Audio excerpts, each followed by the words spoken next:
passion for everyday people are spoken out loud. Now here's your host, Sonia Green.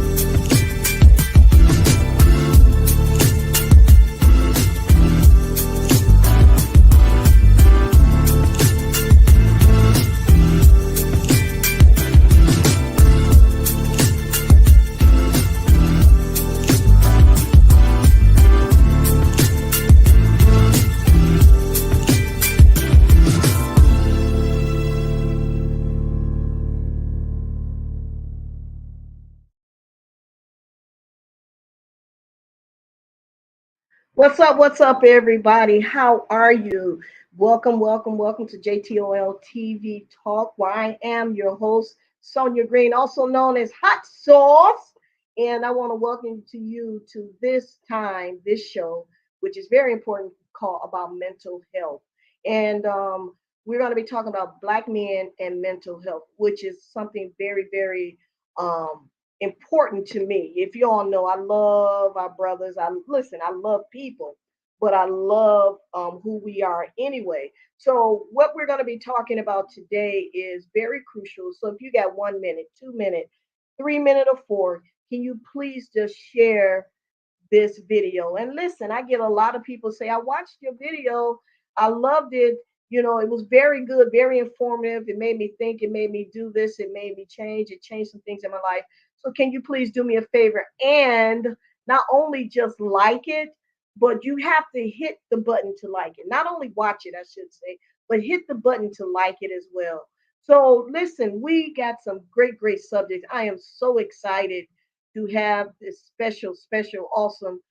First of all, he's a man of God, and he's a brother, he's a father, he's an uncle, he's a cousin, he's a friend, and to come on and talk about Black men and mental health. So I'd like to bring up to the floor, come on out here and become a part of the conversation, my brother Valdez McJimpsey. How you doing, brother? Doing good. Awesome. I'm glad to have you on here. And listen, and I've been trying to, especially in this season and what we're going through, COVID has we all have an Uncle Louie who got some issues, right? We all got a cousin that's got a few screws loose. That's as they say, a few a few batteries missing out of the socket, right? And so, and since COVID, uh, we're finding that people are having more mental health issues, and that's very concerning. We're finding that people that did not know they had mental health issues are beginning to manifest. And so, and so now we're a country who really literally got rid of mental health money, places that would help people. Now, what we're doing, we're either killing them, arresting them, or releasing them into the responsibility of their family. And then that family has the burden of dealing with that person and their mental health issues. So today, this is such a very passionate subject for me, because I know I'm waiting on. I got another friend who's a psychologist, and we're going to talk about children and depression and suicide. So we got all these subjects, especially in the Black community, and just not getting off topic, but I tell you, this is a season where we've rarely heard of Black children killing themselves.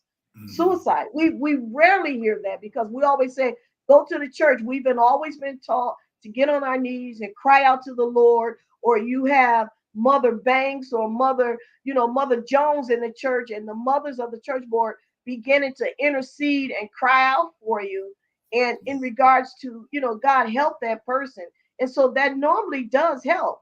But nowadays, the mothers aren't the mothers anymore, because now the mother, well, I'm going to leave that alone. So I leave that church subject alone. So listen, so can you just tell us something about who you are, your credentials, and tell us why you specialize in Black men and mental health.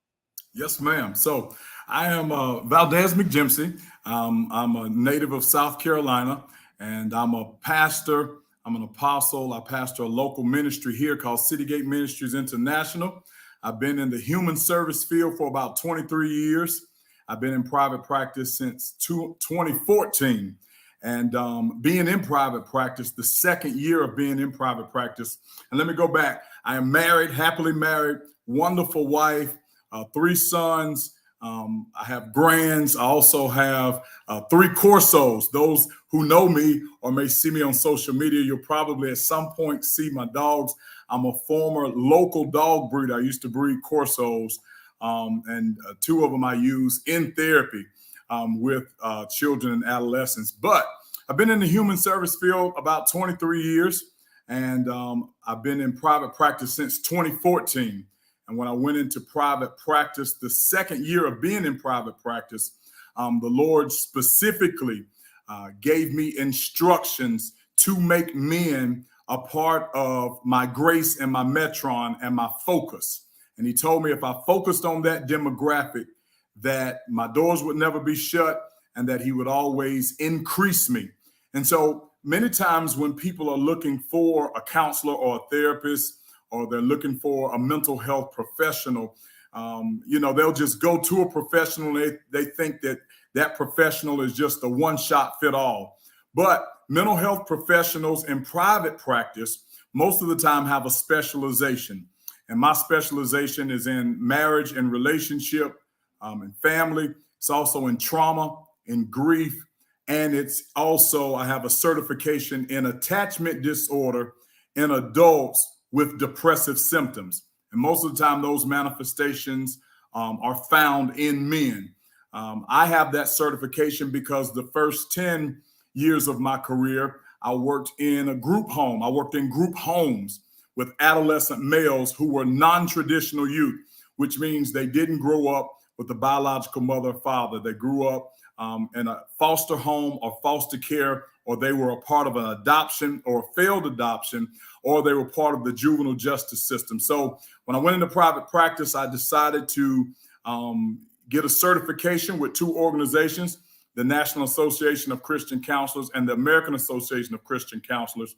And with the American Association of Christian Counselors, every 2 years, I take an intensive that deals with attachment disorder or attachment disorder with depressive symptoms. And I focus specifically on adult males because that is my area of focus. I am very passionate about working with men. About 60% of my personal clientele are men. And it's just a grace that God has given me. I absolutely love counseling. I love preaching the gospel. I probably will preach the gospel to the day I die. I probably will not pastor until the day I die, but I absolutely will be a counselor till the day I die. I love it. It's my call. It's my grace. It is what God has ordained me to do. So not only am I credentialed educationally and through certificates and organizations, it is a mandate. I believe that God birthed me in the earth realm. And certainly I'm a man of God who believes in deliverance. I believe in calling on God. I believe in impartation. But I believe after you are delivered, you have to be developed. I believe that many people have come to the altar, have come to church, and have had that spiritual experience. But I believe that there are a large population of people who are underdeveloped, and life begins to overwhelm them. And that's when the breakdown begins to happen. So that's me in a nutshell.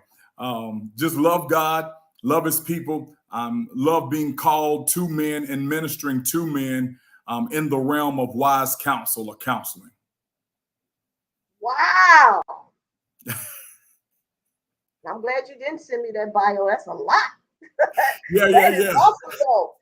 Listen, you're well able. That's all I have to say. You're well able to do what God has called you to do. And I love it because what I love even now, so, most of us desire, I'm going to keep trying to lead the church alone, but, we have been taught to focus just to have a church, and the church would do all. But in reality, it's not like we should not be doing that. We should take these skills and go out there and go to the highways and byways and make differences. Because what we are supposed to be walking epistles, right, ready to be read of men. And I said, we underuse Holy Spirit. Well, we underuse him because it's nothing like having him in when you're out here in these streets and talking to people and he begins to tell you something, right? So anyway, I'm so glad and so honored to have you here. I just want to read first of all, guys, I want to say welcome, please. Welcome to JTOLTV Talk. My name is Sonia Green, also known as Hot Sauce, and we have my brother here. I'm gonna say, tell me your first name again. Well, people in the counseling realm know me as Dez. Just Okay, D-E-Z, Dez. Right. Thank you. Because I know I can't say it. I'm like, I don't think I'm saying it right. So we got Des on here and on here on JTOL TV. Let me slow down. So let me share some with you. I am TDY, which means I have a lot of work.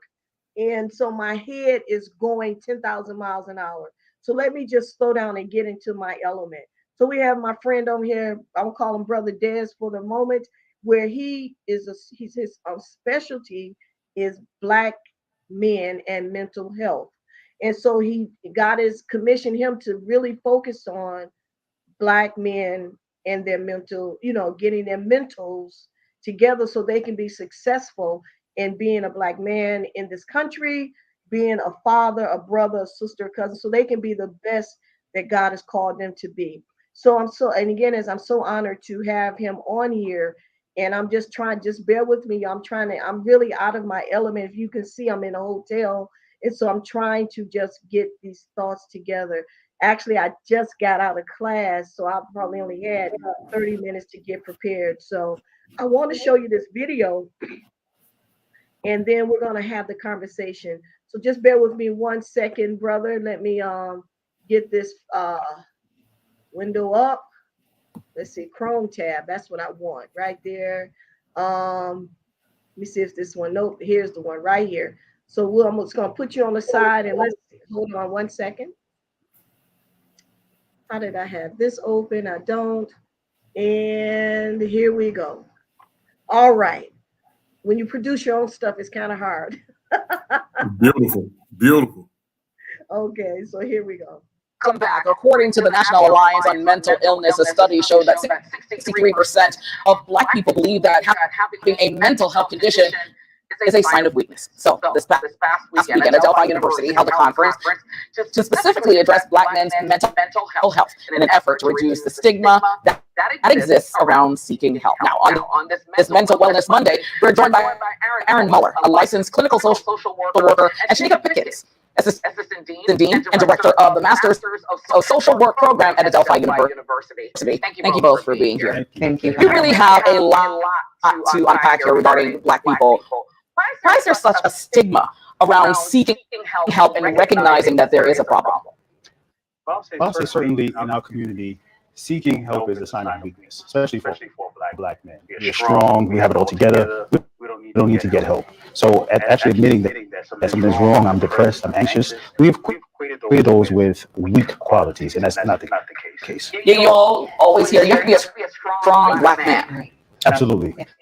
Society demands that we are strong as a Black man, as Black women, as people of color in general. And so when society says you cannot burst at the seams, you must be a provider and protector of your household, that then signifies that we have no other area where we can actually be our authentic selves, and the burden of having to carry the full responsibility of our household, and particularly Black men, therefore it can certainly serve as a deterrent. A lot of men in general suffer in silence, and we're going to cover that on this show at some point. But today we're talking specifically about Black men. Let's talk about the part that is very uncomfortable for people.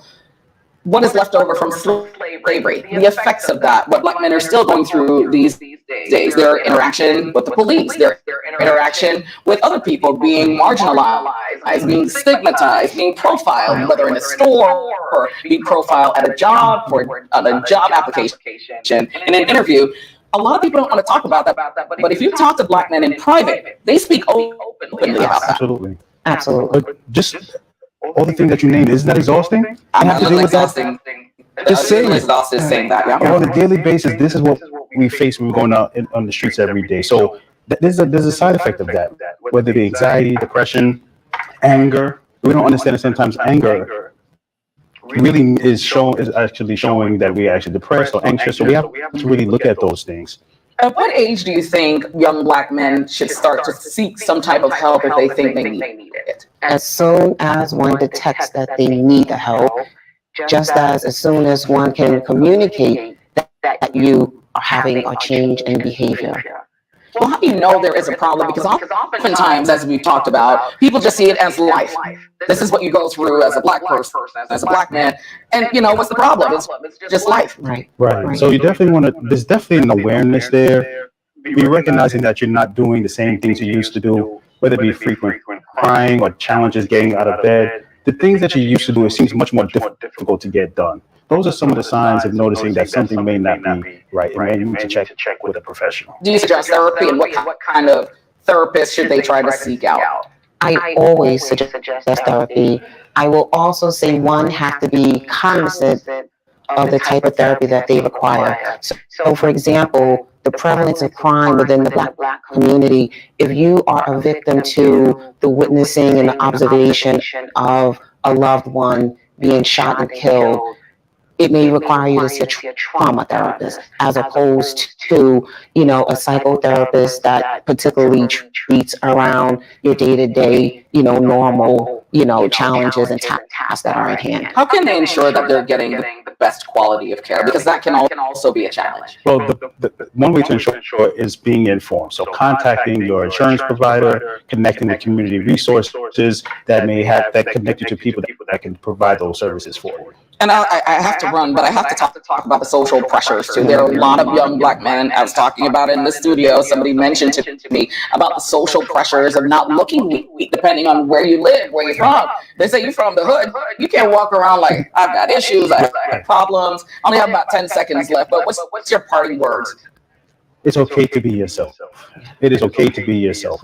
I know we're conditioned that way for survival, but it's okay to be yourself. It is not weakness. I like those words. Thank you both. Wow. So let me just kill this. Hold on. And here we go. So wow, so that's a lot to digest right there.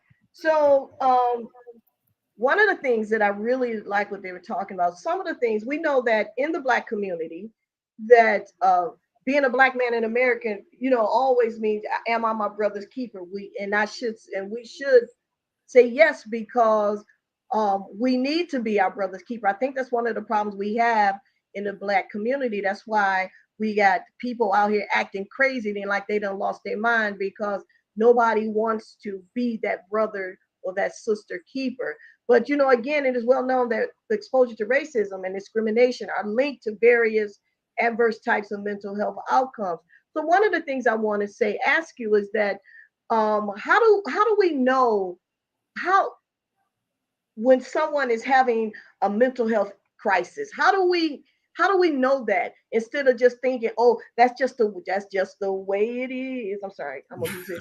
So how do we know how to deal with that? What should we be doing? What are the signs? You know, and again, as I was talking about, how do we know when men are depressed? I know I wrote a book, and I wrote Depression, the Silent Killer. And when I wrote it, I will make sure that I'm not an expert. I'm just going from what the Bible says, because even Jesus dealt with depression. And so I talked about where men depression, children depression, women, and even senior citizen depression all look different in the way it's manifest. So some of us, how does that look when we see men? What should we be looking for? What are the signs when we know our husbands, our fathers, granddaddy, Uncle Pete are having, you know, not that they just crazy, which we know they are, but how do we know those signs? Yeah, so, you know, I would say, first, let me speak to people in general. Whenever you feel like someone may be having a mental health issue or an emotional breakdown, I would say observe and listen. You know, observe their behavior. Are there significant shifts in their behavior? Are there significant shifts in their patterns, in the way they move, in the way they thrive? Is there a loss of passion? Is there a loss of energy to do certain things? I think mental health may manifest differently in men than women, but first observing behavior and then listening. Are the comments they're making, are they realistic? Are they comments of hopelessness? One thing that I do see common in men is a lot of times, well, one of the things I see common in people is that we try to group anxiety and depression together, and they are actually two separate things. You know, depression is a state of hopelessness or a loss of productivity in life because of hopelessness, or a state of just feeling hopeless or down. But anxiety is actually when you have overwhelming thoughts that are now showing up in your body. And I see a lot of anxiety with men. I do see a lot of depression, but depression may not look the same way in a man that it does in a woman. Many times it does. Many times sadness, deep sadness, hopelessness, a loss, lethargy, being very lethargic, a loss of energy, change of behavior, a change of cycles, but also moodiness, being very shifty in the mood. A lot of times it may come out as anger. You may feel like your husband or your father or your brother, your uncle is just walking around angry. That could be a form of depression, just manifesting differently, based on cultural concepts, based on personality types, based on how someone was raised. Is going to come out differently. But most of the time in men, you're going to see agitation, withholding information, isolation, being detached from interpersonal relationships is a big manifestation of depression. You might not see your husband or your brother or your son cry. You might not see him. He may cry alone, or he may have what the church calls bound and blocked emotions, where he does not express his emotion. He withholds the expression. There is a big misconception that men are not as emotional as women. Men are as emotional as women. Men just tend to not be as expressive.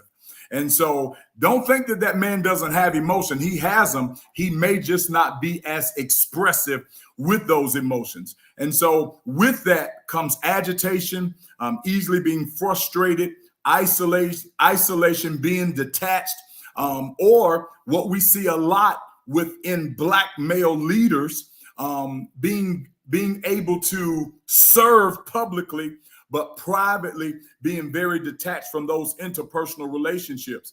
You know, some people may be missing it because they say, hey, when I see him go to work, or when I see him preach, or when I see him in the community, he's an awesome servant, but at home he's quiet, he's detached, he's to himself, he's isolated, he stays on the phone a lot, or he's to himself. And that is depression too, because that man culturally has probably been told that his only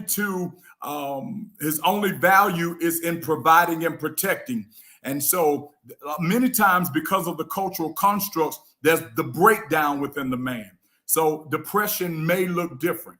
It may look different in a man, but I would say shifts in the behavior, or shifts in patterns, being withdrawn, easily frustrated, easily agitated, are common signs for men with depression. That's some good stuff. That is some good stuff right there. And I love what you said. You said this because we as women, we like to show our emotions. I'm mad. Don't you hear me talking to you? Right. What's wrong with you? You don't care? But you Right. just said, I'm sorry, I was expressing how we think. But you just said, you said that men usually shut down their emotion. They process different than women. Yeah. So how, as a wife, a mother, a friend, a sister, a daughter, how can I get my Black man? And listen, I just want to say to my white brothers and sisters that are here watching, it's nothing personal against you. It's nothing. Right. It's just that we have a lot of issues that has been brought up on us as a community, and we're trying to get healed so we won't kill. Amen. Telling the truth. That's so how do I how do I get that person to say something to me before they snap? How can I say, hey, honey, hey, dad, hey, grandpa, hey, Uncle John, brother John, cousin John, what's going on? Would they be able to receive that? Will Black men just clamor down even more if I begin to say something's wrong? Right. So let me say two things that might be off cuff, but it's just pressing on my heart.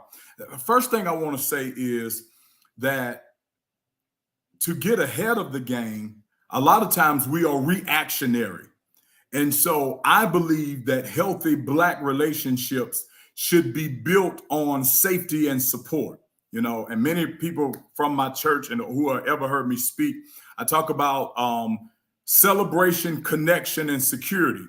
And so with those three things, I believe that if you see a brother in breakdown, or if you see your son in what looks like a breakdown, I think he first needs to feel supported, because he may not open up.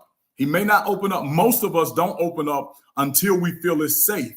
Now, another thing I want to say that I feel like is paramount is that we have to deconstruct. And I don't like using the word unlearn. I don't believe you can unlearn something. I believe you can take information and use it, or you can store it. But we have to deconstruct a lot of cultural concepts that keep men, Blacks, and Christians from going to counseling. Three demographics of people who we are still trying to work on destigmatization with mental health: men, Blacks, and Christians. Those three groups of people least likely to go seek mental health: men, Blacks, and Christians. And so one of the things is, when you enter into a relationship with someone, I believe you should practice the celebration, practice the connection, practice making them feel safe. So in the event a breakdown happens, and all of us are going to have some form of mental health. All of us have mental health, just like we have physical health. But when we're talking about depression or anxiety or PTSD or trauma or some type of abandonment issue or just life changes, if you deconstruct those cultural concepts at the beginning, you're going to have a greater chance of convincing that person to seek help. One of the things women can do, if I can encourage my sisters, is teach your men through your behavior that he has more value than just being a protector and a provider. That man has something else called presence. If he does not know the value of his presence, when he is not able to protect or provide, he's going to have a breakdown. And when he has a breakdown, he's not going to respond to you, because he's going to believe that you only want him to be well for you. I'm sorry, I feel a preacher rising up. I'm trying to tell you. Just let me just bag up.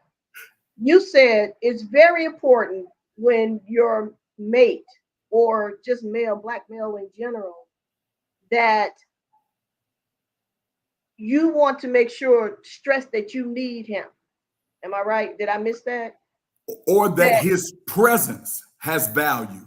His presence, who he is as a person. He's more than a paycheck. That's it. Is that what you're saying? Okay. Yeah. I just wanted to go back. So can we just put a comma? Can we just stop right there? How are we able to do that? Let's say he done cussed us out. I'm being real. Listen, you know how we do. He done cussed us out. I'm mad. I don't want to cook. I don't want to do anything. But we don't realize that he's having a mental breakdown. Having a breakdown. When you recognize that someone is in a breakdown, we call it, in the world of psychology, we call it mania. And mania has many levels and many forms. One of the prevalent signs of mania is distorted reality. When you hear that man speaking and it doesn't sound like reality, he'll say stuff like, I can't do this. I can't be a good man. I have no value. Why am I here? You have to reinforce that with sincerity. And you also have to play the humble role, because somebody got to be humble so we can get some help. Okay. Wow. Okay. and that's so key. I never even thought of that until you said that. Yeah. So basically, you're gonna have to be. Other words, it's like when he's sick, you're gonna have to be the one that takes care of him. Except in this time, it's a heart issue and a tongue issue. Yeah. You're not going to make progress being combative. Okay. And also, you're not going to make progress if the man feels you only want him better for you. I need you to be better. We need you. That's going to create more of a breakdown. I need you to be better, or saying, or putting that pressure on him to be better so he can provide or so that he can protect. He has to totally believe that you have his best interests at heart. Totally believe it. Wow. So I want you to finish your statement, but we also had someone ask, how much does that have to do with generational trauma? So go back and if you can remember the question, because I surely don't remember, that I asked you, and I told you to put a comment here because that was so important that you dropped that nugget, because I don't think we realize how I call our tongue the hidden weapon of mass destruction, how important it is for us to be keen in on our mate or our sons. Yes. So I'm gonna let you finish that. Yeah. So I think the question, how much of this has to do with generational trauma? Well, I believe all Blacks in America are dealing with a level of trauma. I'll say that first, because if you look at the diaspora of African Americans, or the journey of African Americans, or Blacks in America. If you look at the journey of Blacks in America, you're talking about slavery, to Jim Crow, to segregation, to civil rights, to wars, to middle-class, hardworking people, and now the presence of Blacks not being honored and significantly and massively being killed in public. So we all have a level of trauma.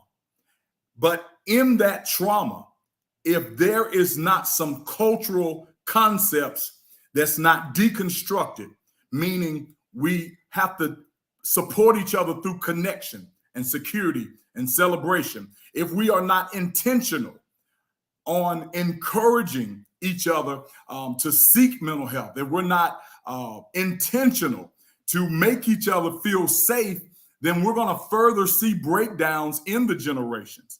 I believe that if you really want someone to be well, they have to first feel safe and heard.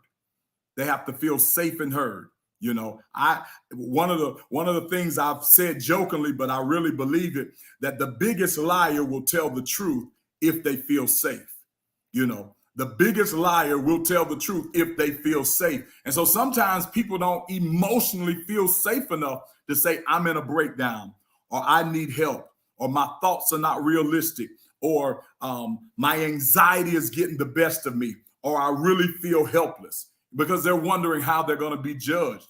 But a listening ear, making that man feel safe. And so some women, if I could, will have a problem with this, because they're going to feel like it's stroking his ego. I'm not his mama. I'm not supposed to baby him. He's supposed to just man up, get healed. Well, I agree with that. I agree with that. I don't believe that spouses are supposed to heal each other. That's too much of a weight of responsibility. But if you are partnering with a brother or a husband or a pastor, many of you don't know that your pastor is sick. Many of you don't know that your prophet that you listen to is mentally not well, but you still let them pour into you. If you really want them to be well, you're going to have to partner with them to support them until they feel safe enough to be honest and get help. My sister was trying to come in. I was talking too much. I'm sorry. You said a mouthful. I was like, ooh, that's what I was saying. No, I wasn't trying to come in. Wow. You said something. Man, you dropping nuggets like, listen, y'all better catch them nuggets. So you said your pastor, if he's a man, is still dealing with maybe some form of mental health. Because trust me, I pastor. Yeah. And listen, if Christ came down here and said, Sonia, you have to pastor again, I'll be like, Lord, I beg you by the mercies of God, please Do not let me pastor grown folks who act like they're 5. My goodness. My goodness. My goodness. Do you know what I'm saying? Because Yes. now you're dealing with all of their trauma and all of your trauma. Wow. So listen. Public. Oh my God, this is so good. So listen, we're gonna take a station break. Drop a few, get this paid for. We'll be right back, and I'm gonna show another video, and we're gonna talk some more. Wow, this is so good, man. I don't even think we just kind of just, you know, one of those scratch offs. I'm not a gambler, but I do know how to scratch off. And just how you take your first scratch and you really don't do no, but you're like, dog, I didn't do anything. This is what I feel like we've done for mental health. And because, listen, y'all, this is so serious. Please, can you all listen? I wear glasses, but I wear them for sun. They change colors. So, and but please, y'all, please share this video, this show. Like it, number one. Please remember to like it and share it. And because we need as many people that can hear about this. This is so crucial. It's so important. We have to be able to ensure that we are whole. So God bless you. We'll be right back after. I gotta find a commercial after this commercial break. Please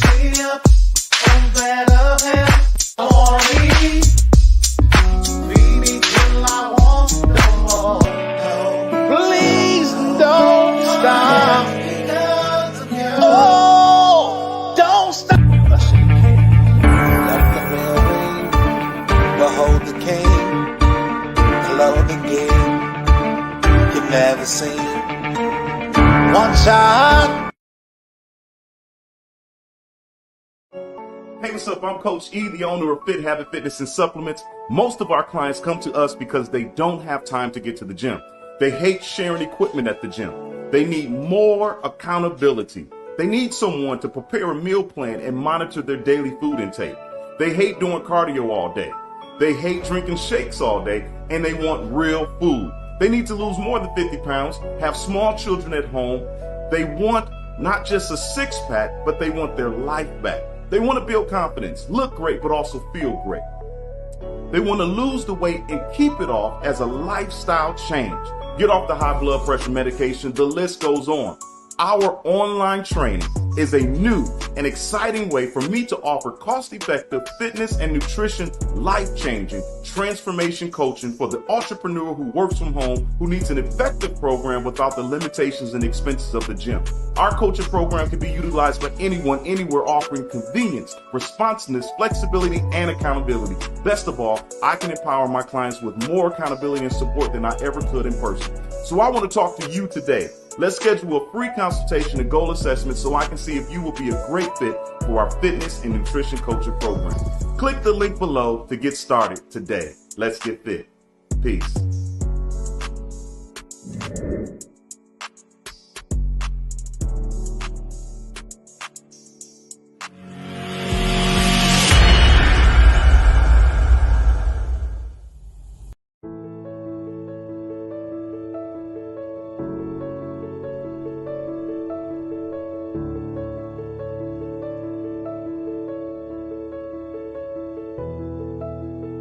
Those who are Christians and spiritual or whatever, they may come from the standpoint, they say, oh, I trust God, I got faith, I believe God for everything, God works miracles. But when it comes down to your marriage and your relationship, you don't believe that God can work a miracle or bring you a deliverance in your relationship.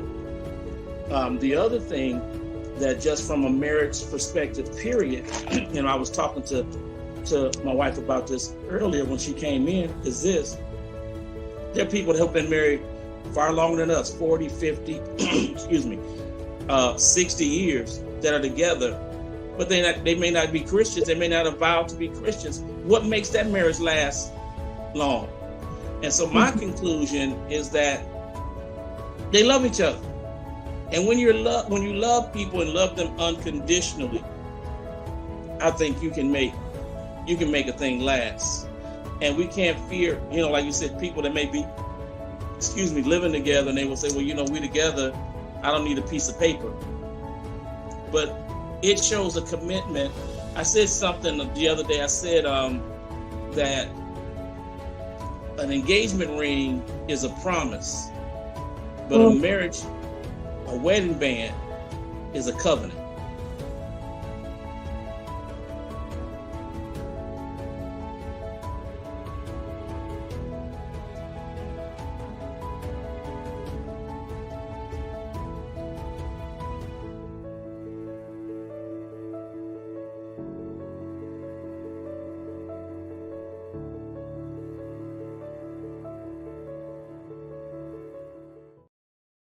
I've never been on a blind date before. I'm just a little nervous. He is so poetic, so fine, and he is such a gentleman. The homie is lying to you. You need to get out of there right now.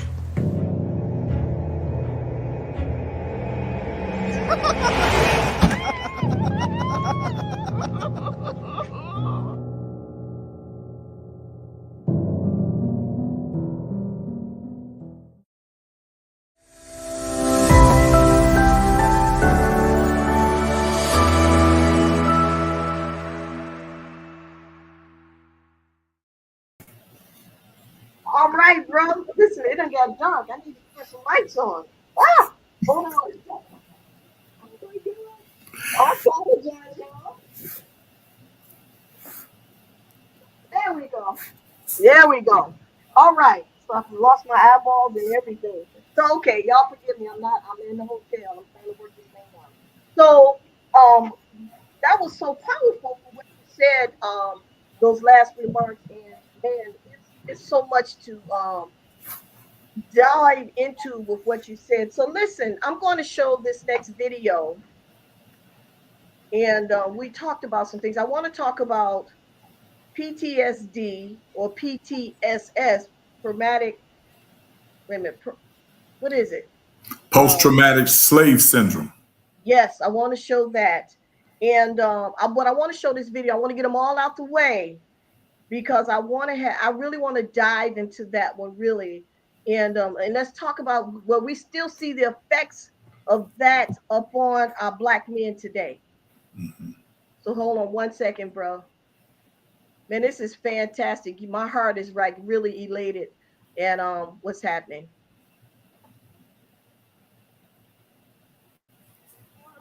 Kenon James it was affordable. I try to get my minimum 5 miles done by 5 a.m. And it gave him peace of mind. I found my thoughts. I found my quiet time. And I found, wow, what a great solace for me. These days, he runs with another purpose. As head of DC's chapter of Black Men Run, he says it's his duty to lead by example. Our emphasis is a healthy living, healthy lifestyle, but also building that network, building our tribe internally. So, when I'm looking for a plumber, it's probably the guy that I run with on Wednesday. The group of more than 700 is a brotherhood of jokes, encouragement, and advice. He describes as exercise meets barbershop. You have people who can relate to you. And so that makes it a lot easier to communicate and find the words that sometimes you can't with your colleagues at work or even family. As captain, safety is top of mind for James. Heightened after the murder of Ahmaud Arbery. It's hard when a group of 12, 15 Black guys decide, hey, we found this nice park, and it might not be in the neighborhood where most of us live, but it's a great park and great trail. But there's some fear factor, going to go run and whether there'll be a problem. But it's not just Arbery. James says it's a time of high anxiety all around for fellow Black men.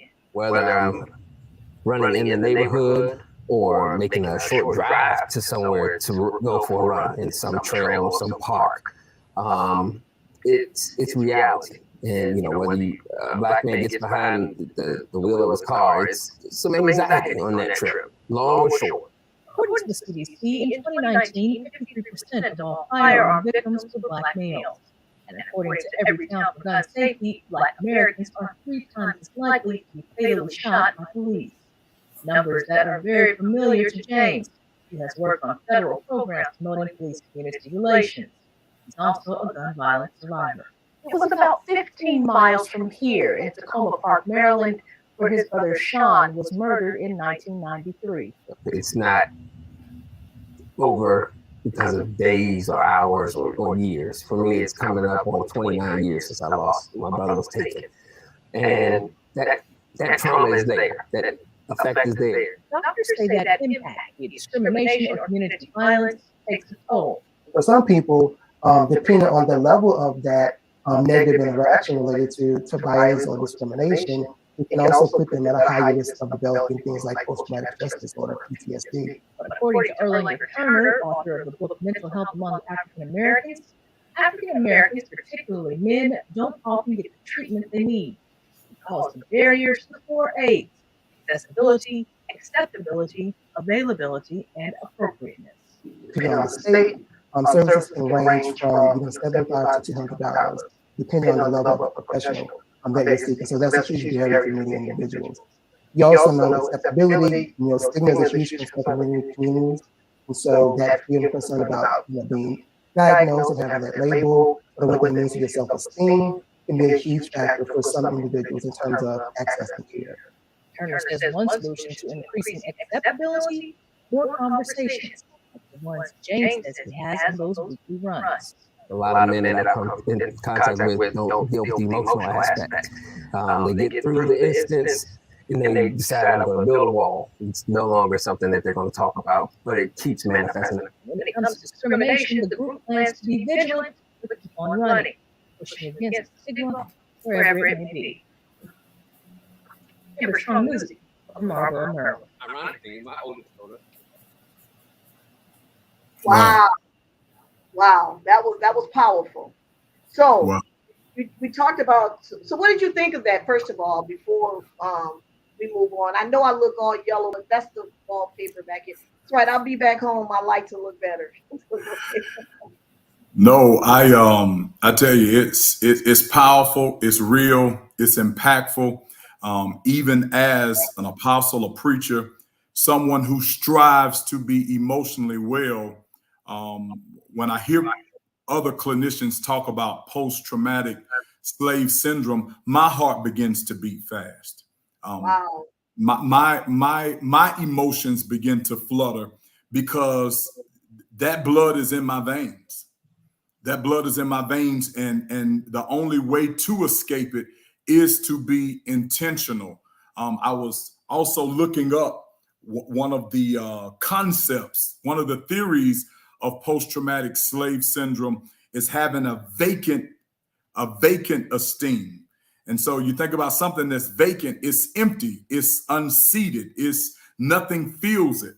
And just having that destructive outlook, that destructive self-outlook. I am one of 3 sons. I have 3 sons.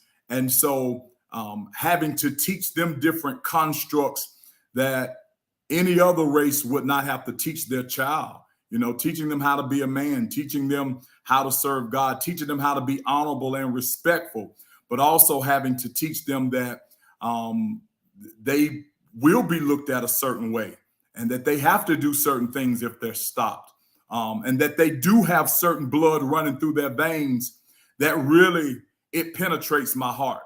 It penetrates my heart. It penetrates my heart when someone comes to my office and they were referred by a company and they're shocked to see a brother, but they're also excited because they get to sit with someone who can navigate them through healing that looks like them, that walks like them, that talks like them, that has that same blood running through their veins that you can only get by looking at someone that looks like you. It's real. Can I ask you something? So we were sharing before, and one of the things I said, I went to a friend of my sister church, and she had asked me to minister. There's an echo. I don't know anybody else hearing the echo. Let me know. So one of the things that I was sharing, I was about to minister, and the Lord said, "No, I need you to go in and pray against what happened in slavery." In other words, they didn't know who they were. It seemed like every time they would try and become successful, there was something that always, they never felt good enough. They couldn't make it. It was always, man, it just seemed like when I get $2, I owe $3, that type of thing. And when I began to pray as the Lord instructed, these grown men were crying like babies, and God had begun to break the mindset and the thoughts because it's so embedded in our community. You know what I mean? That we don't even realize that the things that were embedded through slavery, we still, it's just, we kind of taken ownership of it. And one of the things I can say is don't talk until I'm told you, which is still not a bad thing when we tell kids. But if don't talk if I'm not talking to you. Right. Stay out of grown folks' business. That's a concept that came from slavery because slaves couldn't talk unless their master had given them permission. So how would you, let's say I sent my husband, my brother, my whomever, cousin John, to you, and he didn't even realize that he had these things going on. How do we deal with that? What does it look like? I know we all have the talk with our sons, and even sometimes now our daughters, but more so with our sons. So, but we're not talking about the talk. How does that look like in a man's life and he doesn't even know he has it? Wow. Listening to him. One of the first things I do, and I had a client tell me even today, felt like you were slow walking me. I said, and now you want me to slow down. But I take time to build rapport. Rapport is about 80% of effective counseling. Statistics show that 95%, and I'm slowing my cadence down because I want this to really stick. 95% of Black men come out of therapy early because of rapport, which means they have a hard time building or establishing a healthy therapeutic relationship. 95% of Black men come out of therapy early if they are not able to build rapport. So being able to sit down with someone who identifies with you, who listens to you, who builds rapport for you, and allows you to narrate your story. Everyone needs the ability to narrate their story. And so no matter what my client comes to me, whether it's for relationship or whether it's PTSD or childhood trauma, I allow them to narrate their story because I want to hear what they think about themselves. And then I help them to identify the patterns where there is not reality or where their concept may be off. Because all of us at times, your concept may be off. And so a lot of times I'll have to ask people, like, I'll ask clients, like, is this reality or is this the way you feel? The concept of the man, the man, is that reality or is that a concept that we've culturally passed down? Because if you live under the cloak of the man, you're always going to have post-traumatic slave syndrome because you're going to have a destructive outlook on how far you can go or how far you can make it in life. Part of that post-traumatic slave syndrome is feeling like I can only go so far because of the man or because of whites or because of a culture. That is not reality. That's a cultural concept that we've passed down, and it has caused oppression within the Black man. And so I allow men to narrate their story. When you meet a man, if you're a woman, if you're a mother, if you're a sister, if you're a clinician, if you are listening, if you believe that a man is in breakdown, then one of the most powerful things you can do is hear his heart. If you cannot hear him, if you cannot hear where the breakdown is or where there is reality is distorted, you're not going to be able to point him in the right direction. I believe you have to be able to hear someone's story. And so rapport is paramount. 80% of effective therapy is rapport. It's not degrees. It's not certifications, which is important. It's not experience. It is rapport. Can you build rapport? 95% of Black men come out of therapy because of a breakdown in rapport. Either they were not able to find a Black therapist, or they were not able to connect, or they never had a buy-in in the therapeutic journey, so they didn't feel safe to be 100% authentic. And that comes from a lot of different things, but rapport is paramount. Ooh, this is so good. Ooh, I wish we're gonna have to set up another time because we got 4 minutes.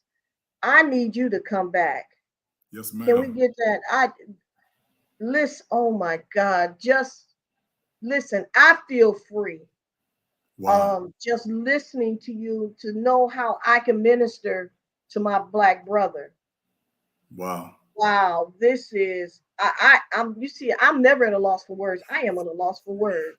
Wow. Because you broke some things down, and then the stigma of going to see a psychologist or what you call a clinician, just that person, amen. or counselor, because now it makes you seem weak or you can't take care of your family. I love it. I want to create a safe place for, listen, you can't get rid of me. We join together now. We join together. We join because you and see, coming from a deliverance aspect. So I'm known for casting out demons, and so coming from that area, it has given me a better perspective on how to minister to men who are angry and don't even know why. Right. Right. And how I am to approach them. Yeah. Wow. This I'm sorry. This is how my head goes when I'm. It's okay. Such a blessing. Let me say, I don't want to eat up your time, but let me say thank you.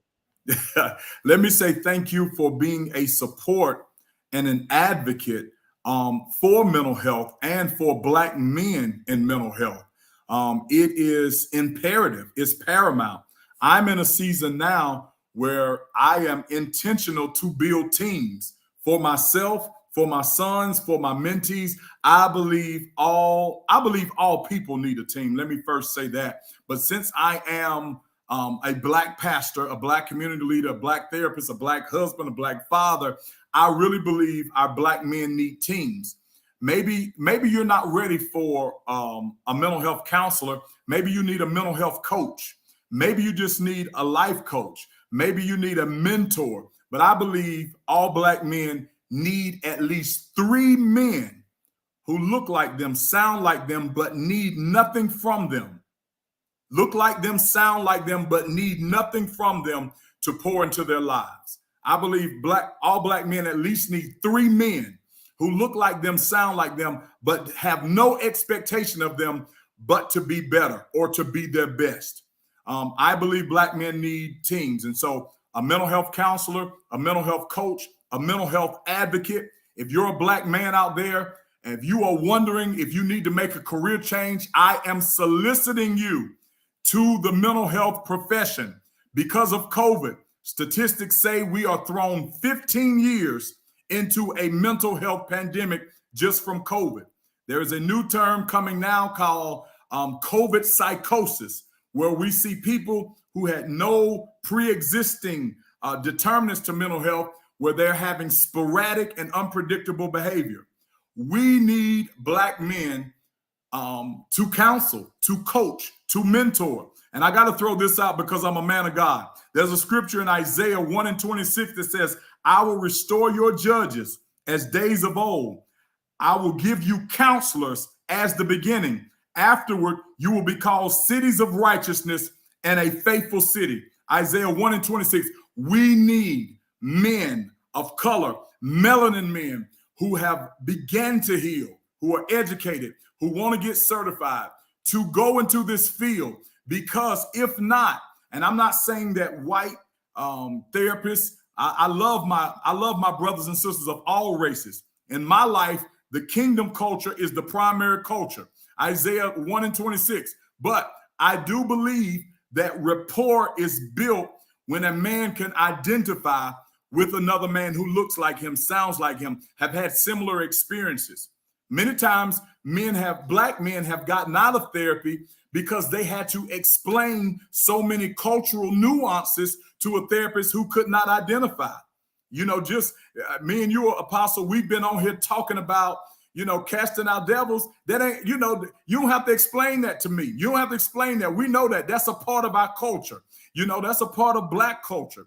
the way we praise, the way we celebrate, the way we love to dress, or the way we love to do certain things. That doesn't have to be explained when you sit with someone you have rapport with.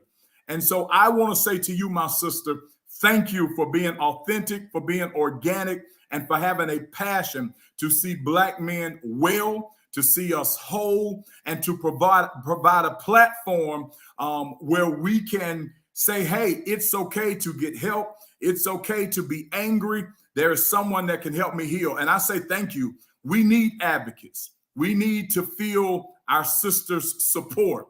We need to feel celebrated. We need to feel connection, that we don't just have to be a provider and a protector, that who we are in totality, our presence has value. And even if we were not able to protect or provide, we are still loved by God. We're still loved by the community of people he has put us with, and we do not have to live in breakdown alone.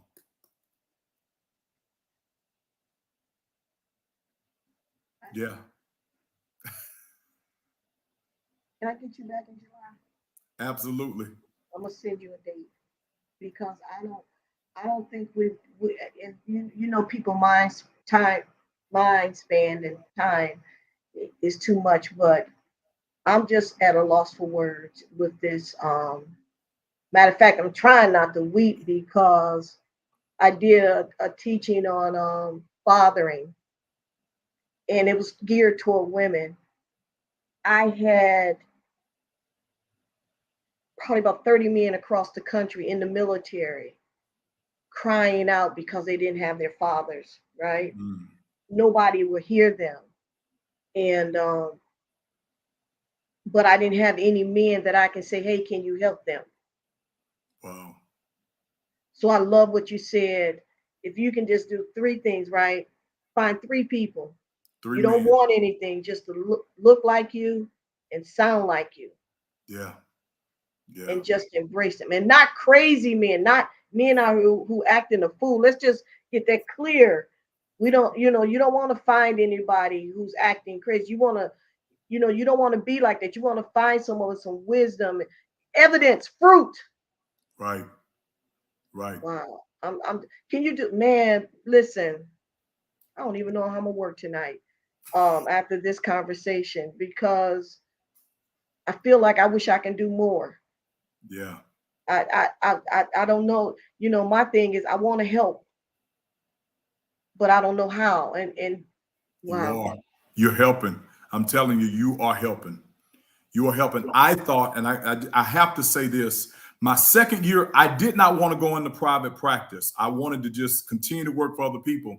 My wife gave me a word in 2014, and in February, by that August, God said, those were my words. I just used her voice. I didn't want to go into private practice. I kicked against it with everything in me. The second year, the Lord told me, he said, I want you to focus on this demographic. He said, that will not be the only people you counsel, but if you mentor, pour in, impart into this demographic, your doors will never shut. Wow. Okay. So here's what I need you to do, bro. I wish we're gonna have to set up a forum. I'm gonna have to get you here and we do something with this. Can you tell them how to get in contact with you, your contact information?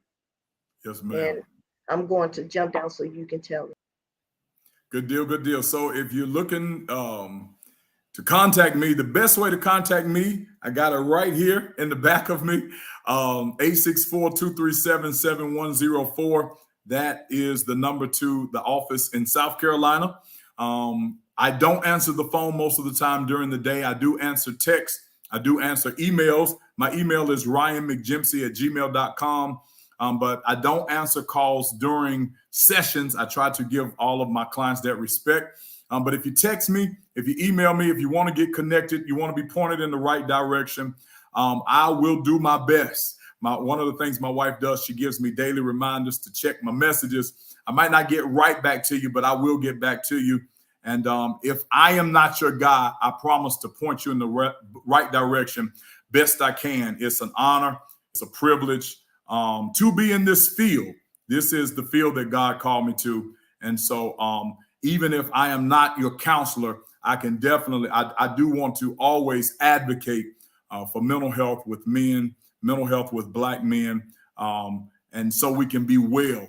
And I want to say this final statement. Nothing has to be wrong with you for you to go and talk with someone. Many men come to me for life changes, even if it's something good. I think every man needs to sit down with someone and narrate their story so that you are framing it properly. So if you're saying, well, I'm not angry, I'm not agitated, I'm not frustrated, I don't have any distorted reality, I think everyone, Black, white, brown, melanin, clear, everyone needs to sit down with someone and narrate your story just to make sure you're framing it properly. I promise you, even I sit down with the therapist once a year intensively for an entire month. And if we need further, we do go further so that I'm properly framing my life. And every time I do it, it thrusts me. It thrusts me forward and I end up thriving. So that's my spiel. That's the way to get in contact with me. It has been a tremendous honor to be here with my sister Hot Sauce. Listen, who got the sauce? I didn't put none on today. I'm just so my heart is really elated. This subject, I'm a what they call an urban apologetic, and my thing is, how can I help my people? That's how JTOLTV came about, where I call it boots on the ground who have the heart and soul of this country, because they don't up in the seats, they don't know what's happening out here in these streets. Right. So I so appreciate you, brother. I'm gonna schedule you for July 9th, because it's so much we gotta dive into. Just man, so yeah, we're gonna do some series on this, because I want to, and because this is just too much. You said so much. I think I'm gonna play this. I'm gonna do a rerun of this I think I got probably somewhere. I don't even know if I have any empty spots, but I think I'm gonna run it again. It's just such a wealth of information. Matter of fact, I'm gonna boost it and run across this world so people can hear this. Because we need this. And I so thank you for investing your time in school, right? Yes. That you can take the kingdom to the world. Yes. Come on, somebody, that's what I'm telling and here, I ain't talking about nobody going to theology school. So you spend all that money to get a degree to speak to a few people. Right. But your special gift is to go out here to someone else. Take that gift, take Christ, and take it out to the world using the gift of God that's in you. Mm. Wow. So thank you, Bishop Dillard, for supporting. Listen, y'all, I thank y'all for watching JTOL TV Talk. As you know, I'm never at a loss for words, but I am at a loss for words in this particular show, only because I don't know. It was just so much information. Now I have to take it and dissect. And not only that, I'm responsible for what I've heard. And so are you, to make a change in some man's life. It may be your husband, it may be your son, your brother, your neighbor, whomever. Now we're going to give you the tools, right, to help our Black men become better, stronger, faster, wiser, be the men that God has called them to be, and break the handicap. Yeah. You know why they have handicap in golf? Because you're not as good as a Tiger Woods, so they give you a handicap. It's like a head start, right? Wow. And so I believe that God is doing this to break the handicap off of our men, so they can be great fathers and all these things that they need to be. And brother, I thank you. I know we have been playing tag for so much, but God is so smart. I said he's the master chess player. Yes. And he knew the timing of everything. And so I thank you for taking your time out, because you could have said, yeah, Sonia, I'll do it for you for whatever money. But, you took the time out to say, this is important. And I want to see, and if not me, somebody else, but just let it be somebody. Yeah. Right. Amen. So God bless you. Thank you. I'm gonna put you in the green room. Don't eat up all my food, brother. I'm gonna try not to. We'll be right back. Listen, I have to thank my guest, Brother Des. And you can find him on Facebook. He gave you the number and how you can get in contact with him. He also gave you his email address. Please don't blow this off, y'all. Y'all know nothing I bring y'all. Don't blow it off. This is so, man, I'm really at a loss for words. I really am. So God bless you. Thank you so much. I'll be right back with you. Hey, y'all. Thank y'all for rocking with us on JTOLTV Talk. Forgive my surroundings. I'm at a hotel. I'm out of town. And please share this broadcast. Take it and do something with it. Don't just say, oh, it was such a good broadcast. No, I want you to take this, utilize it, take those nuggets that he released to us and do something with it, right? What's the use of having knowledge when you can't use it? It's just a person with a bunch of knowledge, right? So don't just use what you've heard and keep it in your pocket and say it's for me. Go and share it. Share it like you share that gospel. Share what you've learned. Go and look, do some research. You know what I mean? If you need help, brother Des has given you his number, reach out to him. And if he can't help you, he'll send you to somebody or direct you or guide you to somebody that can. So he's putting it all out on the table. Now he can charge you for all this, but he's saying, I'm willing to either help you get to the point. Now I ain't saying his services was free. Let me make that clear. I didn't say that. But I'm saying if you need some help, he's willing to somehow help you. And he can direct you on how he's going to do it. Please reach out to him. And listen, next week, I call her MJM, Michelle J. Miller, the attorney of trademark, the trademark billionaire law firm will be on next week. We're going to talk about trademarks. All y'all got these business out here and everybody, and people looking at how successful you are. And guess what? They taking your stuff and trademarking. You can't use it after you done put all that money in branding it and making it and getting your name out there, and they've taken your name and you can't do a doggone thing about it. So listen, come and check us out next week. So we got the School of Prophets coming up. We also have trademarking.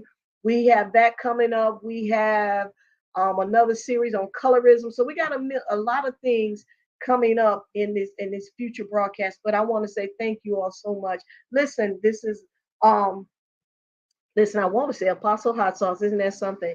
This is Hot Sauce. I might just start using it. That's a good title. It's kind of catchy. Apostle Hot Sauce from JTOLTV Talk. I'm glad you came to rock with us. Listen, I thank you for becoming part of the conversation. You remember what I always say, listen, boots on the ground. No one have the heart of America. So we know what's going on here on these streets.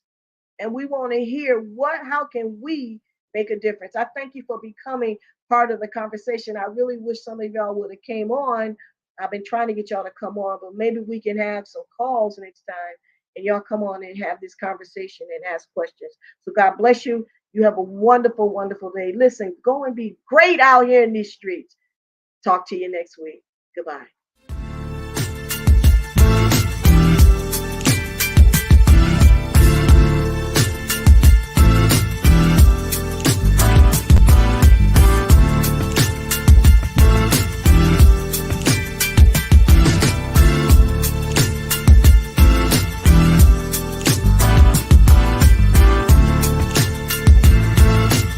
Join us here next time on JTOL, Just Thinking Out Loud, where we ask and answer questions no one has put